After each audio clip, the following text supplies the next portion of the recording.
Aturan diperketat jelang Ramadan. Surat edaran Yakut dianggap diskriminatif. Seorang dokter paling mengerti tentang penyakit mengatakan bahwa COVID itu tidak ada. Mati-matian dia mengatakan tidak ada itu COVID. Sampai akhirnya dia mengoperasi seorang pasien dan pasien itu batuk-batuk. Setelah pasien dioperasi, diperiksa, dinyatakan pasien itu positif. 2-3 hari sesudah itu, dokter itu pun terkena COVID. Berjumpa dengan saya. Setelah itu dia tersenyum mengatakan, ternyata COVID itu ada, Pak Ustadz. Di salah satu kota di Riau, seorang jamaah pergi periksa, dinyatakan oleh dokter bahwa dia kena COVID. Dia tak percaya, dia pergi ke Pekanbaru. Sampai di Pekanbaru dia periksa lagi.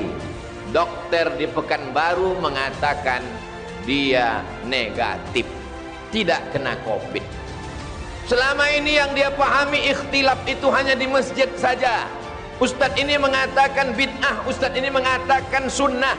Ternyata masalah COVID pun dokter ikhtilaf juga. Di kabupaten dia mengatakan positif, dokter Pekanbaru mengatakan negatif.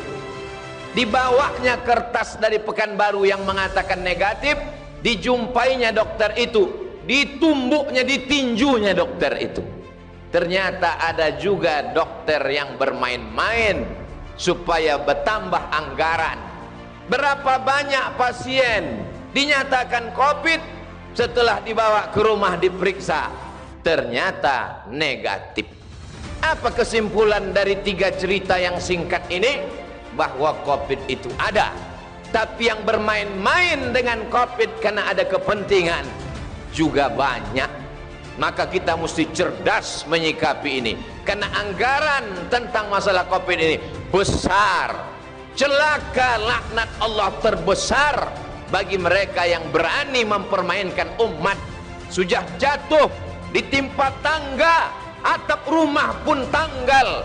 Susah mereka kena sakit, keluarganya meninggal dunia. Masih ada orang yang berani bermain-main. Mereka ini yang dikatakan Allah ulaika kal an'am. Mereka macam binatang. Sejahat-jahatnya kambing memakan pagar tanaman pucuk ubi, maka hari raya Idul Adha masih bermanfaat dia, masih bisa dipotong. Tapi kalau sudah manusia, ulaika kal an'am, mereka macam binatang kata Allah. Balhum adhal, bahkan lebih hina daripada binatang. Jamaah yang sudah mulai muak dan bosan memakai masker ini bertanya, kapanlah kita agaknya berhenti pakai masker, bertutup-tutup mulut sampai sesak nafas ini Pak Ustadz? Ustadz tak dapat menjawab. Dokter menjawab, insya Allah selesai vaksinasi nanti maka kita sudah sehat semua, bisa pergi umroh lagi, bisa pergi sholat jamaah bertablik akbar mendengarkan pengajian ustadz, bisa bersilaturahim kongko-kongko, duduk-duduk minum kopi macam dulu. Yang penting mau disuntik insya Allah selesai. Tiba-tiba keluar headline, judul berita besar, sudah 2 kali vaksin tetap positif COVID. 15 Maret 2021, jpnn.com. Apa maknanya? Ternyata disuntik dia pagi, petang dia kena. Apa sebabnya? Karena virus COVID bermutasi. Dia berkembang biak, dia terus berkembang, dia tidak berhenti. Orang yang sudah vaksin, kata Pak Dokter, hanya menambah kekebalan tubuh, tapi untuk menangkis sama sekali tak ada yang menjamin.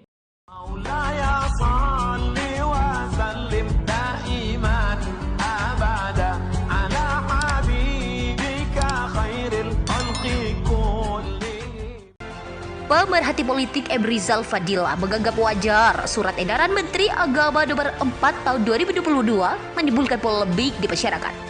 Surat edaran berisi pengetatan kegiatan ibadah tersebut diterbitkan Menteri Agama Yakut Khalil Komas jelang pelaksanaan ibadah puasa. Masalah utamanya adalah sikap inkonsistensi dan ambivalensi.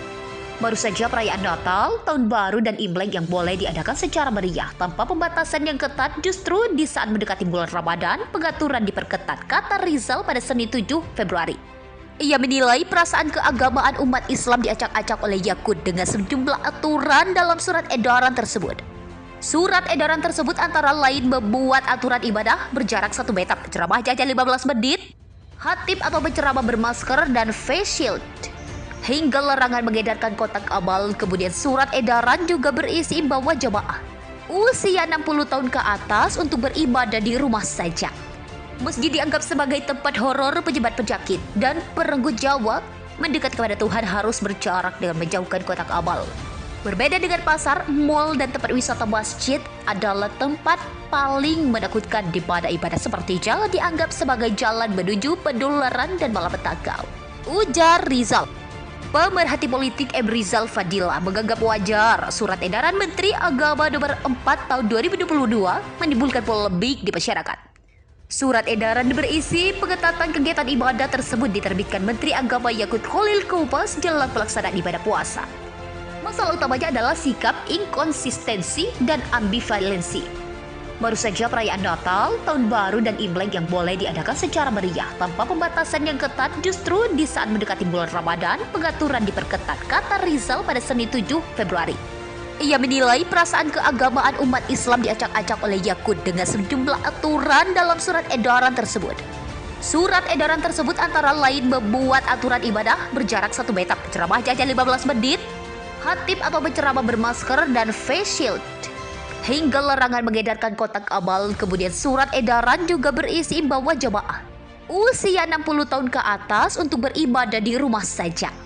Masjid dianggap sebagai tempat horor penyebar penyakit dan perenggut nyawa. Mendekat kepada Tuhan harus berjarak dengan menjauhkan kotak amal. Berbeda dengan pasar, mal dan tempat wisata, masjid adalah tempat paling menakutkan di mana ibadah seperti jalan dianggap sebagai jalan menuju penularan dan malapetaka, ujar Rizal.